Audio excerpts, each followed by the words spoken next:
Hello বন্ধুরা, আজ আমি একটি বাড়িতে গিয়েছিলাম। এই ফুলটি দেখে খুব পছন্দ হয়। এর নাম নাগচম্পা। এই গাছের মালিক একজন গাছপ্রেমী এবং আমিও একজন গাছপ্রেমী। জানার পর উনি আমাকে বললেন, তুমি এই গাছের একটা ডাল নেবে?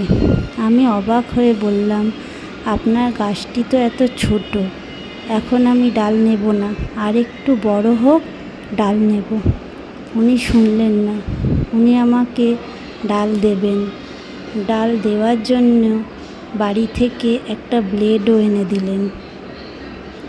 আবার ছোট্ট ডালটি কাগজে মুড়িয়েও দিলেন, আর বললেন শীতকালে আসবে, তখন একটা বড় ডাল দেব।